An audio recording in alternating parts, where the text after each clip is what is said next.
Okay, so hi everyone. I'm Gregory Hoffman with GIO, and just wanted to welcome everyone to the GIS clinic here.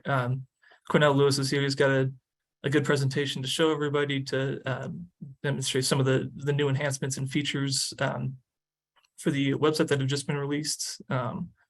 So I'll go ahead and pass it to Cornell to get us started. And also, just as a reminder, feel free to ask questions in the Zoom chat or in the Pathable chat as well, and we'll keep an eye on those. So,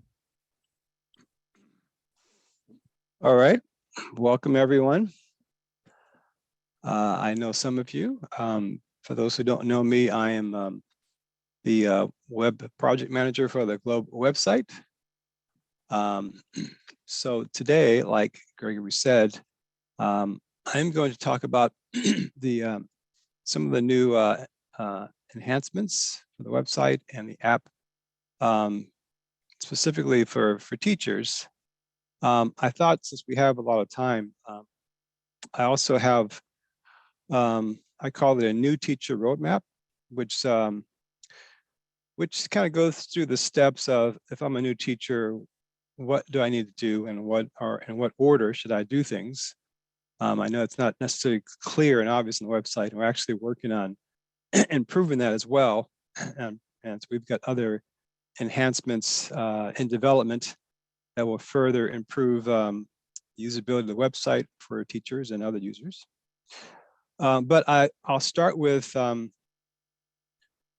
just some of the new enhancements that we've added to the site just last Friday. Let me share my screen.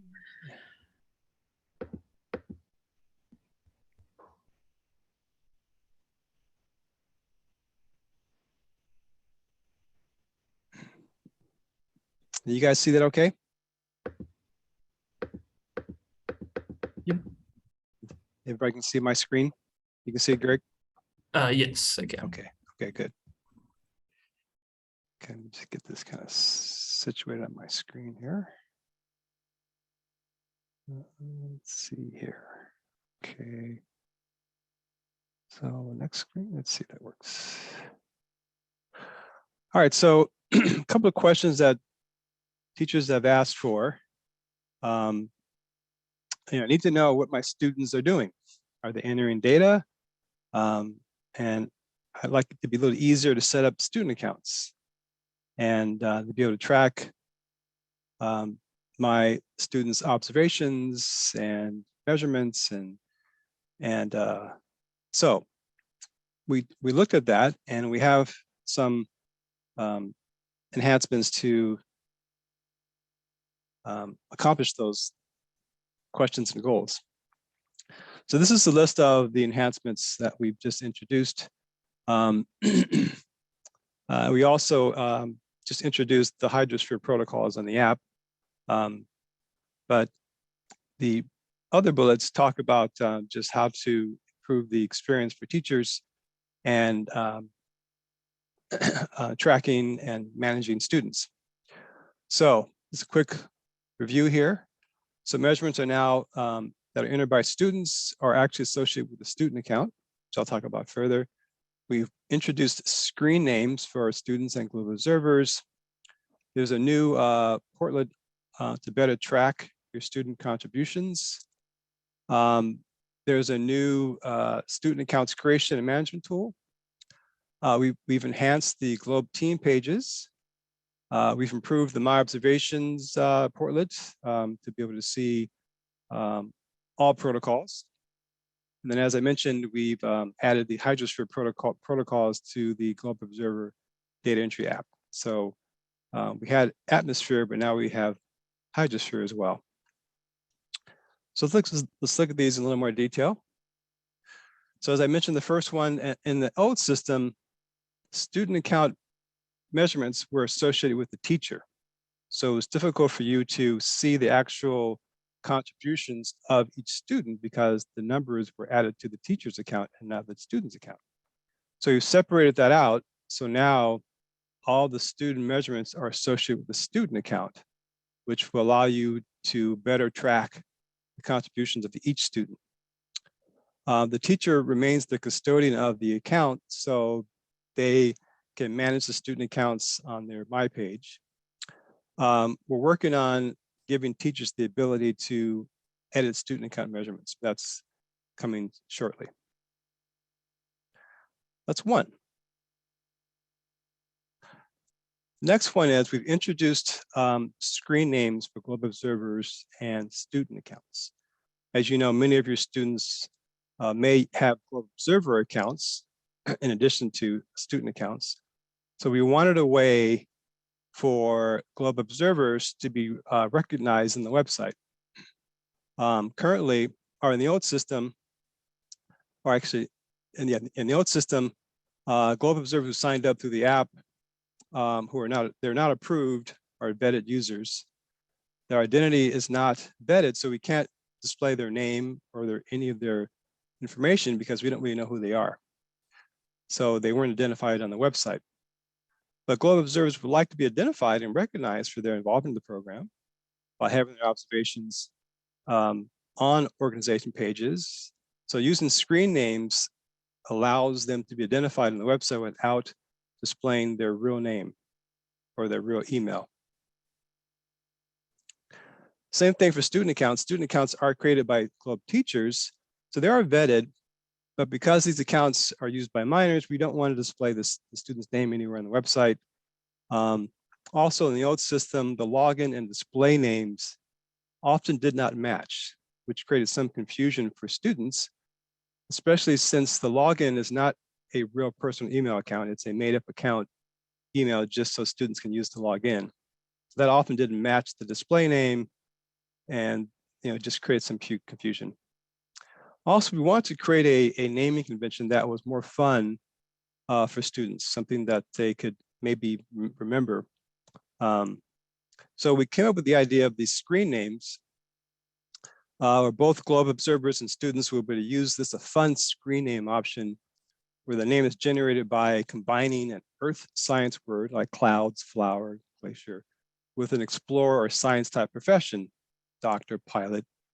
So in the example, it would be clouds, pilot, and then we'd add a number at the end to make it unique. So using this combination of words, the idea was to create something that students maybe could remember and was more fun. So we would use these screen names to identify the user on the website on Globe Teams and the students' teacher management portlets, which I'll talk about later. So like I said, the goal was to try to create names that were interesting, maybe easier to remember. And we're talking about adding avatars later on to accompany the screen name. So there'd be a fun avatar the student can use to associate themselves with the screen name. So how does this affect existing users? So for existing Globe Observers, we didn't want to just give them a random fun name. So we've created this generic system that all Globe Observers now have, and you can see the format there. So we encourage Globe Observers to log into the system, go to their account settings, and change it to one of the fun name versions. For student accounts, to bring some consistency, we wrote a script to ensure that all existing screen names match the login currently being used by students. So the student's login has not changed, it's the same. We just changed the screen name to match it. So students with their permission, with the teacher's permission, can change the screen name to a fun screen name. And the login and screen name will always match and be synced to make it easier for the student to remember both. So in the example of Cloudsmaker 10, the login will be cloudsmaker@globe.gov. If they change it to another fun name, the login will change to also match. That way it's always synced.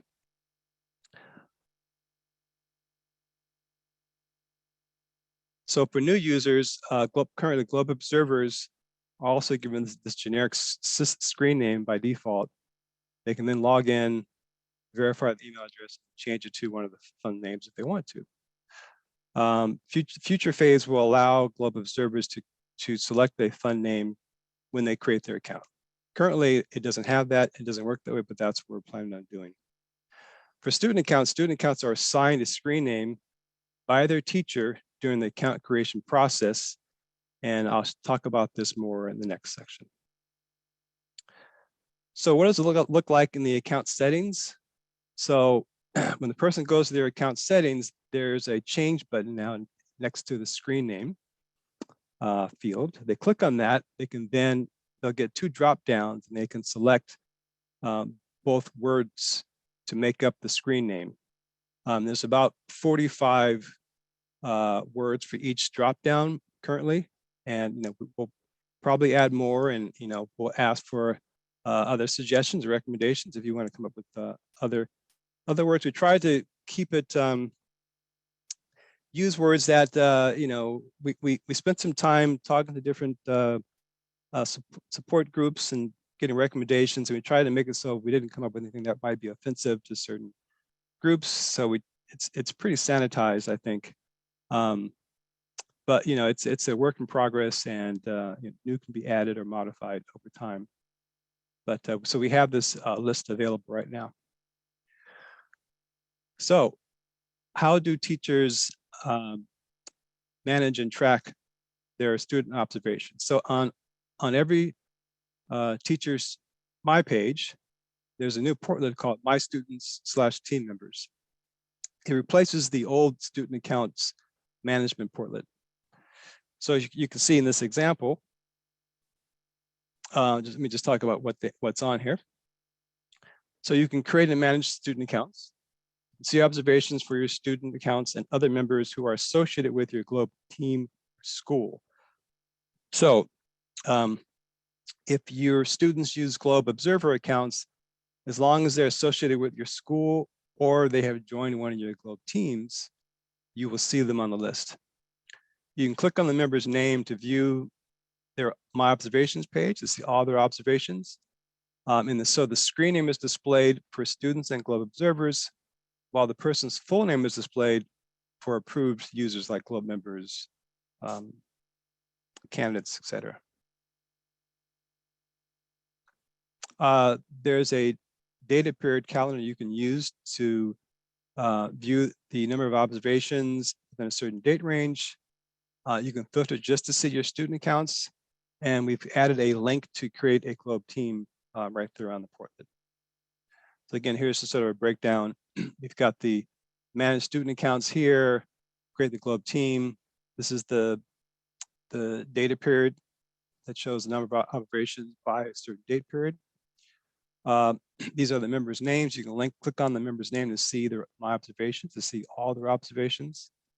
You can click on this to go to the team page, and this is the protocols they've used, number of observations within this data period, and last entered date.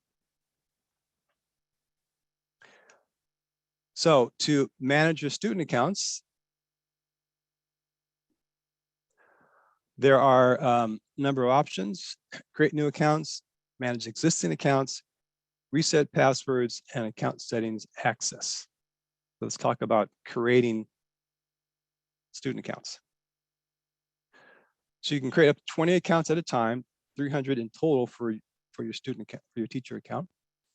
Their system auto generates and assigns a screen name and password to each student account.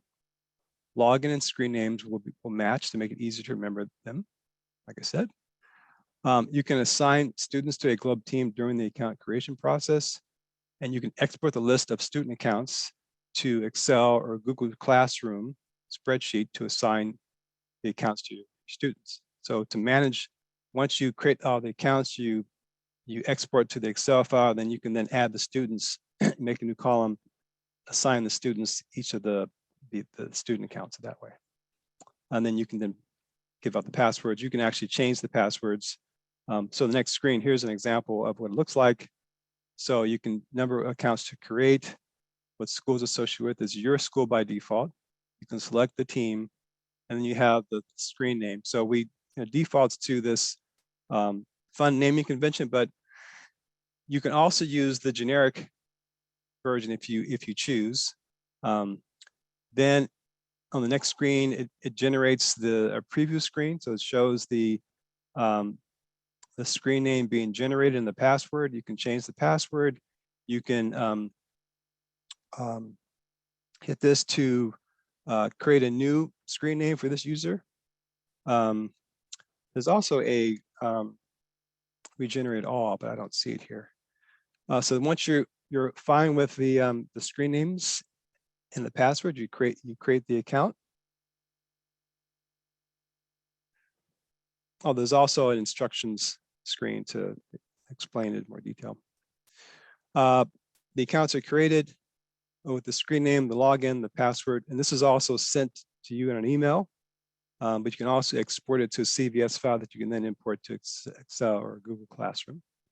And you can go ahead and create more accounts, again, up to 300.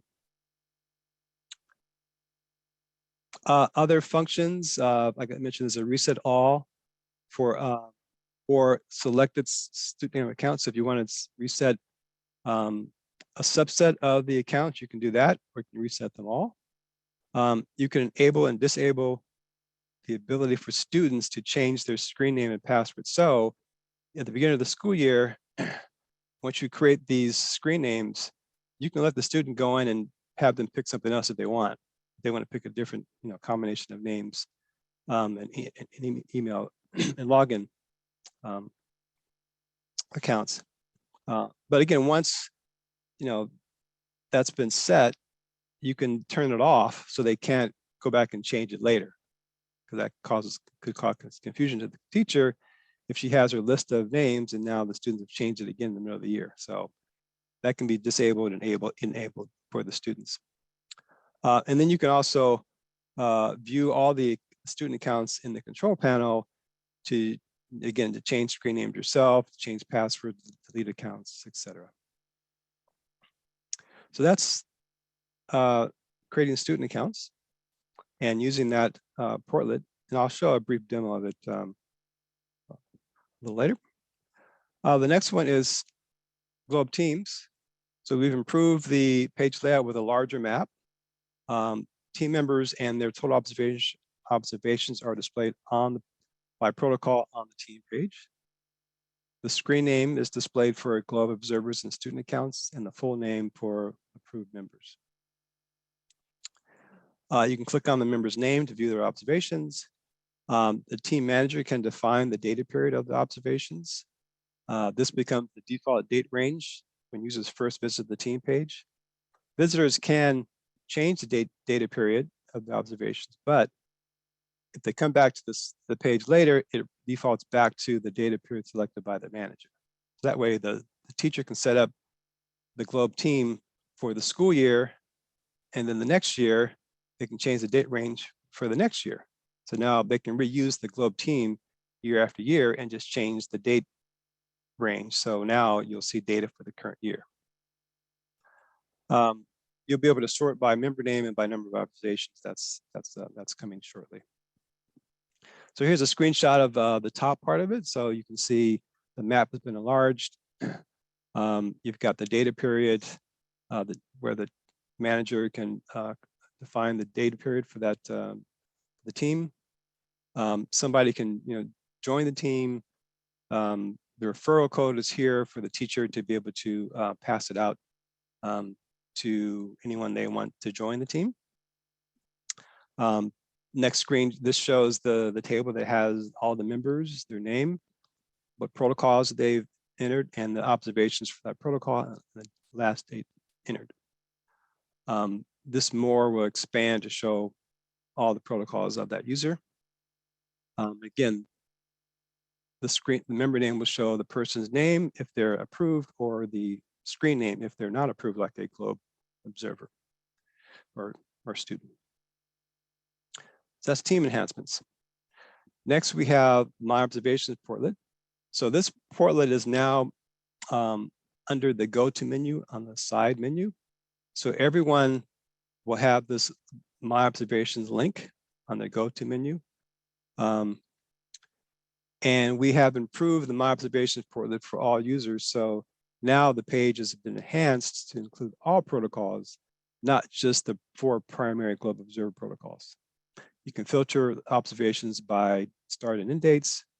You select the protocol you wish to see observations for, and there's a you can see the location of the observation on a map. So here's an example of that, how that looks. There's a date range. You can choose the observation and then the sphere, and then it'll list the protocols, and you choose the protocol, and then you can see the observation for each protocol. So it would default to, if you're coming from the team page, it defaults to whatever date range was on the team page. So if you've got the date range for the current school year and you click on the link of on the person's name, it will default to that range as well on this My Observations portlet. Okay. Also, I mentioned we've added hydrosphere protocols now on the Globe Observer data entry app. So now we have hydrosphere and atmosphere, in addition to the 4 primary Globe Observer protocols. Again, if the person is a trained user, they will see that this added button here to see the data entry protocols by sphere. So you can enter data for any of the atmosphere and hydrosphere protocols. The app will guide you through the site setup if needed for any of the hydrosphere protocols. You can use the existing bundles or create your own combination of atmosphere and hydrosphere protocols. Make it easier to enter data for all the protocols you use at your sites.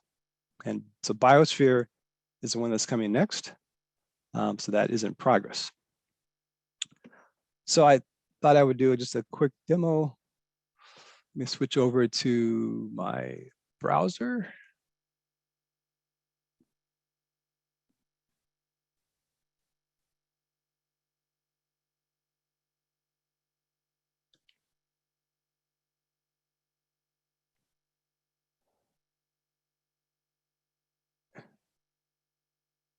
Did I see that okay? So this is a Cornell teacher, just a teacher I created.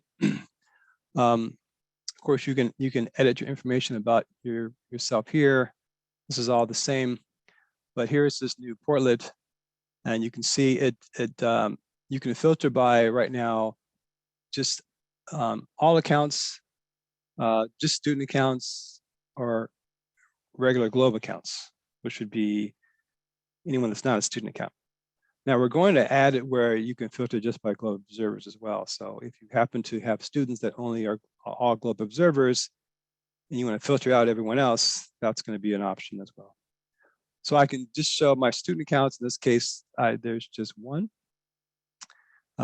This is my student. He hasn't done any observations yet. He's on this team. If I click on this student's name, can you guys see the pop-up? Probably not, huh? Let me see. Let me change that real quick. Hold on. You guys, you don't see the pop-up, right? No. No, No. okay, hold on.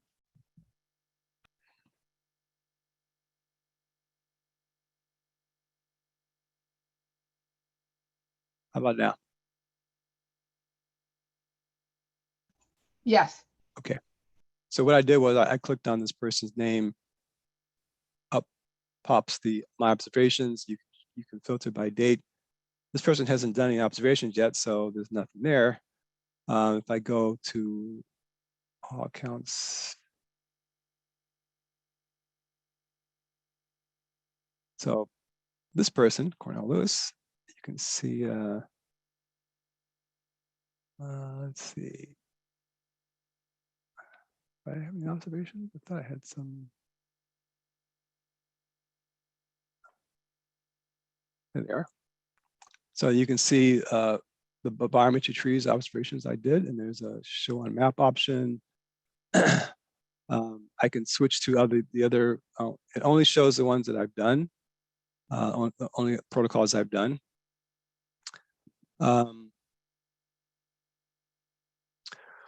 Now, I mentioned that, so this is showing the, like I said, for existing student accounts, we changed the screen name to match the login. So the current login for this guy is atmosphere-class.student1@globe.gov. Now the student wanted to change this. The student can log in, and as long as the teacher gives them access, I can disable or enable this. If it's enabled, the student can log in, go to their account settings, and then change their screen name. If it's disabled, they cannot. But as a teacher, I can go in, see my student account, and then I could change this to something else. So here's all the options. Hurricane diver. So you see, there was already a hurricane diver 1, so I've been given the O2. So now you see it's been changed, and the login is changed to match the screen name.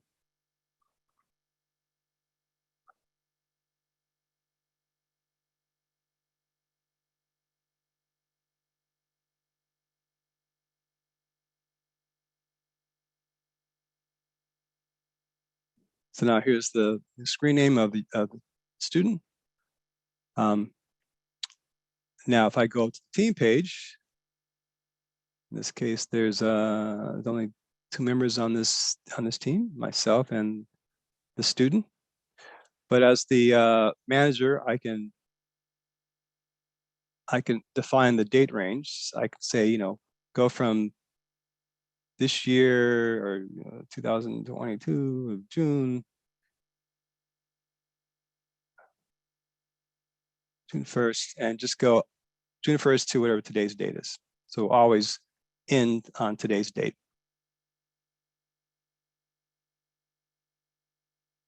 So now you see it's been changed to that. As a guest user, I can come in and change this date to something else if I happen to want to see different range of observations. But if I come back to the page, it's going to default back to whatever the manager has set for this team.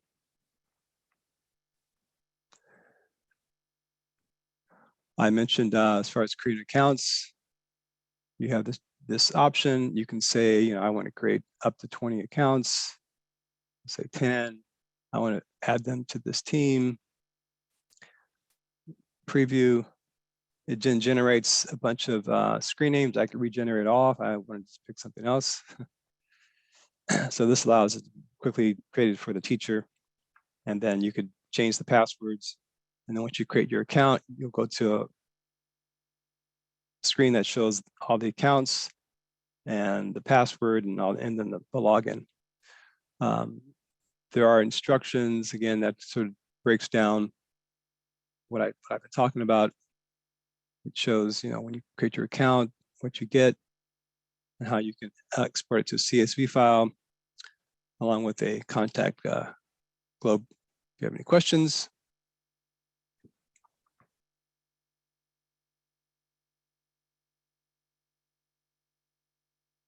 There's the option to create a team, like I said. And that is it as far as the new enhancements for teachers and students and globe observers. So I will pause here and let people ask questions. If anybody has any questions. So this portlet, we have some other planned enhancements for this portlet to even make it easier and better for teachers, like, for example, being able to quickly add existing accounts to teams, to existing teams. And we have some other functionality that's coming, but we wanted to get something out sooner than later to get teachers to be able to manage student accounts.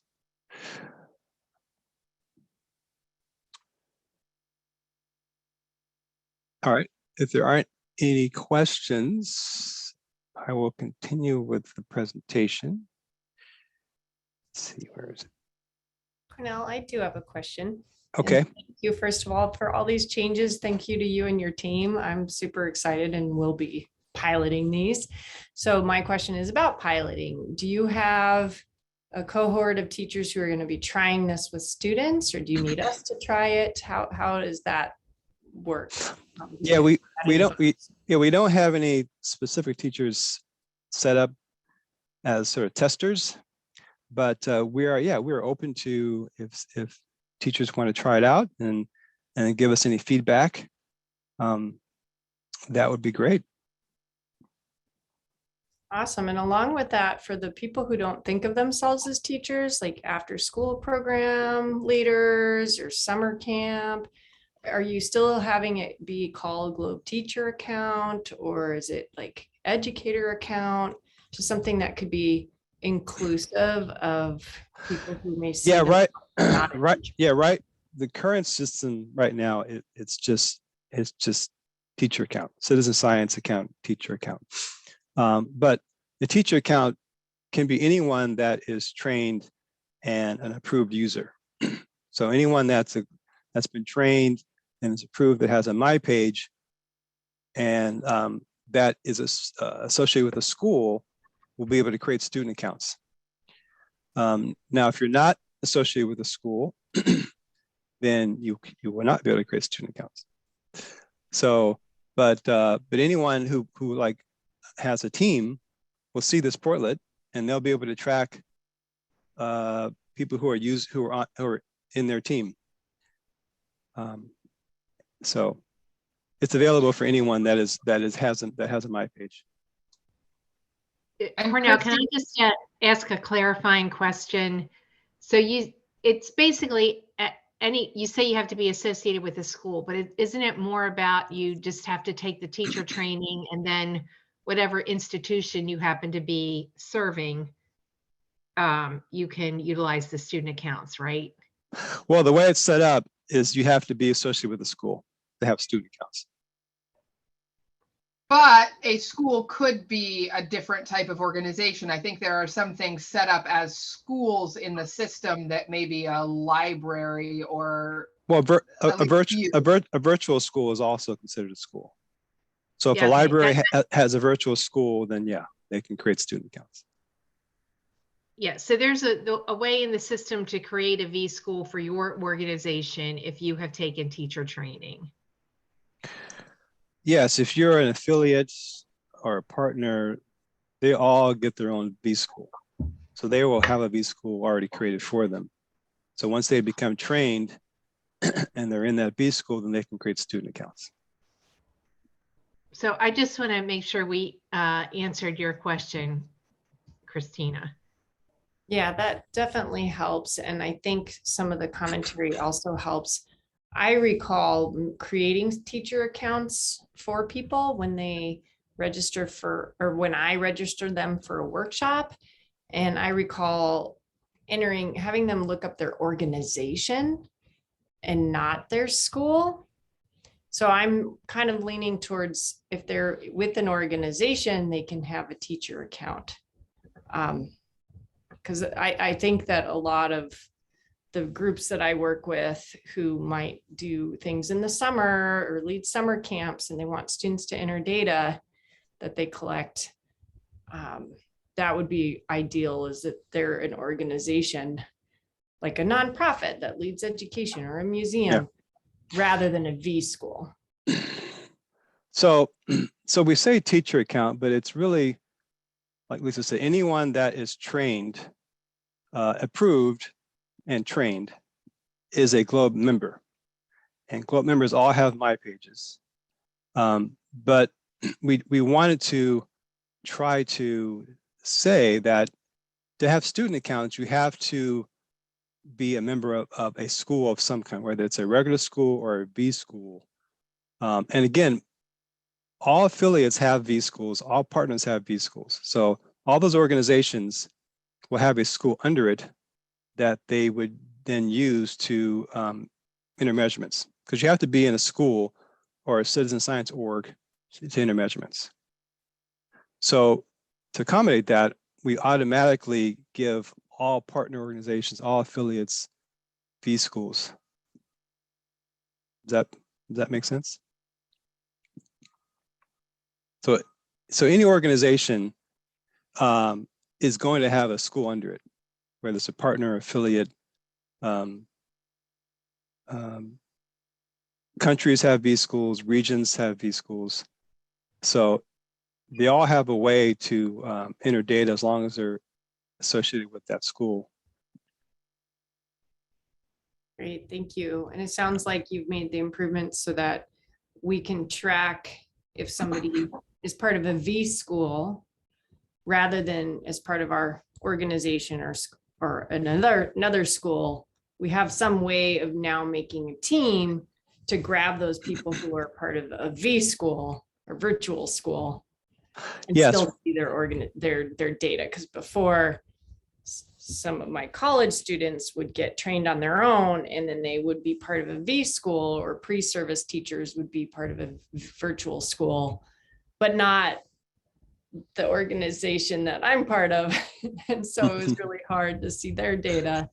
And now it sounds like you've solved that. So thank you.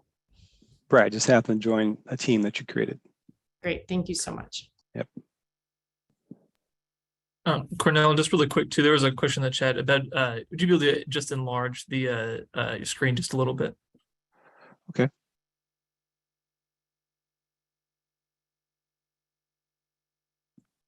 Actually, let me just go back to the presentation. It should be larger.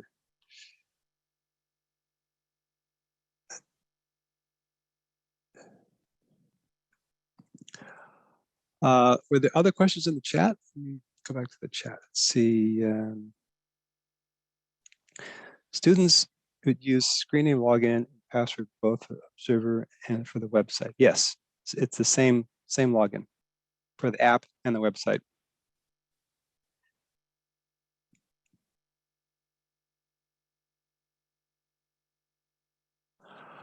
All right, so that covers the new enhancements.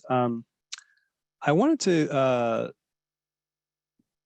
part of this clinic was to review the existing or other features and functionality that teachers have access to and would use. And so one of the concepts that we're working on is this idea of a roadmap. So I started looking at what are some of the things that a new teacher would need to do, and what would the steps be. And so I wanted to capture that and just kind of go over quickly how teachers would do these things. And the idea is we would eventually have a roadmap page. So when a teacher creates a new account, one of the pages they can go to first is this roadmap that says, all right, here are the things you should do, with your new account, and you identified you're a teacher. These are the steps you should take. So I just wanted to review that on the current system. Now we're working on some new additional enhancements, which I'll mention at the end, that will simplify some of this, because currently we understand it's not that easy necessarily for teachers to find what they want and to get the information they need on how to use the system and where to go. Well, let's just sort of review the current roadmap.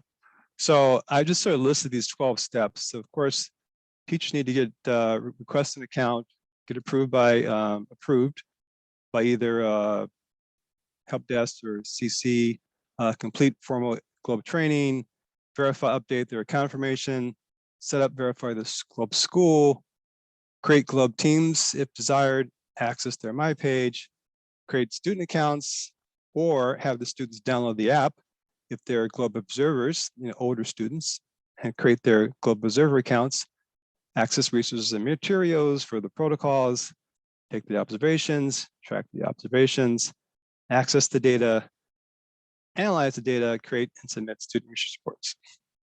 So that's kind of the 12 basic steps for a new teacher. So if I want to show how that would work, so of course, we want them to create a teacher account. This is the current system. In the US, either Globe support or a Globe partner will review and approve. For international countries, the country coordinator will review and approve. Once they're approved, then of course we want them to do their formal Globe training, which will either be an in-person workshop or the protocol e-training online.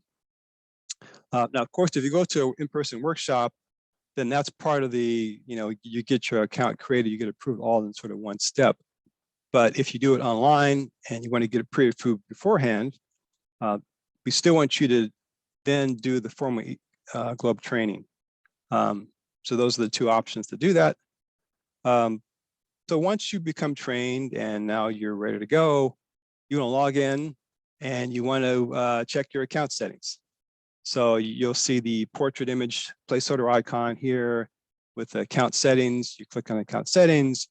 There you can then verify your information, change your password, make sure you're in the correct school organization, add a profile picture. So just verifying your account information. Then you want to verify your Globe school set up correctly. So under the sidebar menu, which is the little icon right here, you'll see a users and organizations. And then if you click on that, you should see these two tabs. On organizations, you should see your school. You edit your school. And then you want to make sure the school name's correct. You want to make sure that your lat long is correct, because the school is based on map, is located on maps based on the lat long. You want to make sure your address and phone number is all correct. So that's sort of the fourth step. Then after you do that, then you want to go to the school page and make sure that the school page is set up correctly. So then you go back to go to, and then you go to my organizations, and then you should see your school listed right there. You can also access the inner data, visualize data. My observations, my communities is also under go to. Then you want to go to your school page, make sure everything's looking good. Make sure you see your name as a teacher. Note the referral code, because you may want to give out that referral code for others to join the school at some point.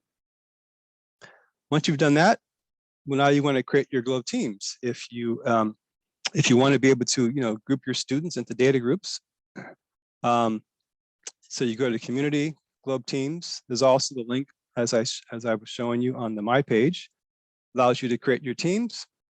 After you create your team, instructions are sent to you on how to manage your team, along with the link to the team. The team will show up under your My Observations under the Go To menu at that point. Then, go menu and My Organizations, go to your team page, make sure it's been created. Again, note the referral code, because you might want to give that out to your students. There's the Manage Team button if you want to be able to manage the team and define the data period range, like I was mentioning before. So once you've done that, then you want to access your My page. And again, go back to your profile picture, click on your My page. And again, that is the page where it's sort of your dashboard to manage and track your students, post blogs, view your Globe friends. So again, your team page. Here you can edit your information about yourself by clicking on the little 3 dots, click on Edit Web Content, your information. And then it's got, there's a link for the collaboration for your friends. And then if you want to create blogs is there. And then of course you've got your My Students and Team Members portlet we just talked about. So here you can, like we talked about, this is where you can then create your student accounts. If you have students that are not, students who do not have their own personal email address, the student accounts are good for that, because it does not require a real email address to have student accounts. So it's a good solution for younger students. But if you have older students that have their own email and they have their own Globe Observer account, you would have the older students just create their own citizen science account through the app. And then at that point, they have the option to enter the referral code of your school during the account creation process to be added to your school. There's also the ability to join a Globe team on the app, but they can also just go to the school or team page and join the organization with the referral code that you've given them. So again, that's two options if you want to create a student accounts or have them create their own Globe Observer accounts. So it just depends on your students and how old they are and how you want to manage them. Then next step, you want to access the protocol resources and materials. So you go to the teacher's guide, you select the sphere or protocol you wish to use. Then you download the protocol how-to instructions, you get the field guides, you get the data sheets, learn activities, set up your curriculum in your classroom. Once you've done all that, now you're ready for your students to log in and take the observations. They can use the app or they can use the desktop version to set up the data sites and enter the data. After that, you can then start tracking the students' observations on your My page or team pages. And you can see the observations on each student's My Observations page.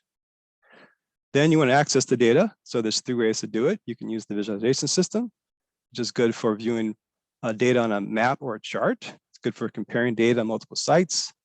The ADAT system is good for downloading large amounts of data to a spreadsheet. And then the API is a more advanced tool for developers to be able to retrieve the Globe data. So those are the 3 ways. Then, of course, after that, they need to analyze the data. They can create reports. Students can upload their own student research reports to the website with their student account or Globe Observer account. They can participate in regional and international symposiums to share their research, meet with their peers. And then so the link to that is Do Globe and then student research reports on the website.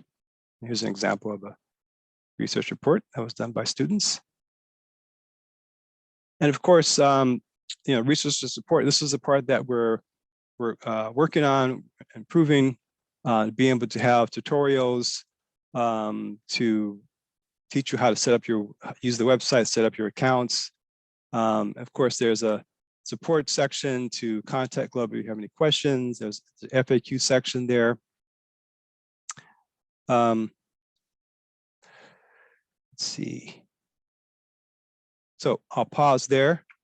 Are there any questions that you have as far as, like I said, what I just showed you is sort of the current way of doing things, but we're looking at improving that. We recognize that it's a little difficult for teachers to find what they want, but that's how it's currently done.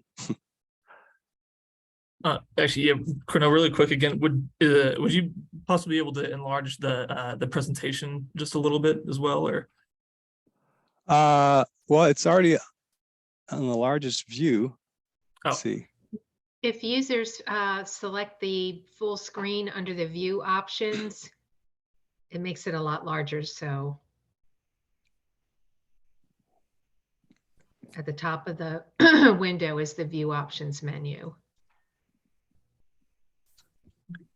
And then also, oh, sorry, go ahead. No, I was saying I'm displaying this full screen on my monitor. Not sure how to make it. Because I'm in slideshow mode. Gotcha. Well, that's okay. Yeah, there was one other question in the chat. This came in a little bit ago, but they're asking, do we need permission from the country coordinator for teacher and student accounts? No, you do not. Yeah. Once your account's approved by your country coordinator and you do your training, you get full permissions as a teacher, and you can then get access to student accounts. So, so again, if this is a work in progress type of thing, it's evolving and it's going to continue to expand and and improve. So we always welcome any suggestions and comments you guys may have. So we encourage people to use the system and send us any questions and comments you have. So the last thing is, we have additional enhancements are in development to further improve the user experience for teachers and all users. This includes simplified account creation process, a more comprehensive training and resources section grouped by user type. So there'll be a full section for teachers, for citizen scientists, for scientists and STEM professional, for students, sort of a one-stop shop where if I'm a teacher, I go here, I click on teacher and former educator, and I'll see, teacher resources, training, tutorials, all for teachers. So instead of having to jump around, there'll be sort of one place for that. We're looking at an overall new and improved site architecture, enhanced protocol pages. So there'll be like how-to videos right on the tutorial page. There'll be other, access to training and things right there on the tutorial page, along with links to the e-training modules. We're going to continue to expand the teacher dashboard.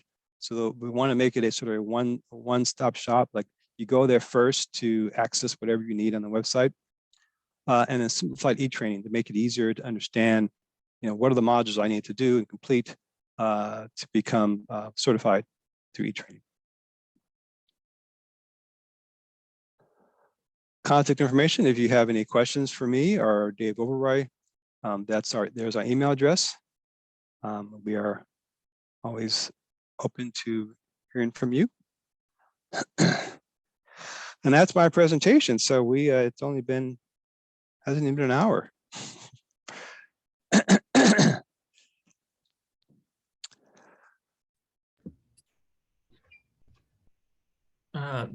Yeah, I guess we'll kind of let it sit for a minute. If any, I'm not seeing any new questions come in the Zoom chat or in the Pathful chat, but obviously feel free to put those in if you do have those. But otherwise, thanks for everybody for joining the meeting, and big thanks to Cornell for putting together this presentation. It was very, very informative, very interesting. Is this presentation going to be uploaded somewhere for people to access? So we'll have the recording up for sure. But I'm not, as far as the actual your presentation, I'm not exactly sure, but okay, just if not, we'll have that roadmap I was talking about on the website for you guys to access. So especially for new teachers, that'd be a good tool. Yeah, it would, I'm sure these slides will get posted at some point, Greg. It would be nice if it were sooner rather than later, because it's a lot of material here. And I know sometimes people can digest it better if they can kind of go off and look at it at their own pace. And then obviously, if anyone has any questions after doing so, happy to answer those. yeah, for sure. Well, yeah, I think if there are like I said, if there's no other questions, I think probably good to wrap up.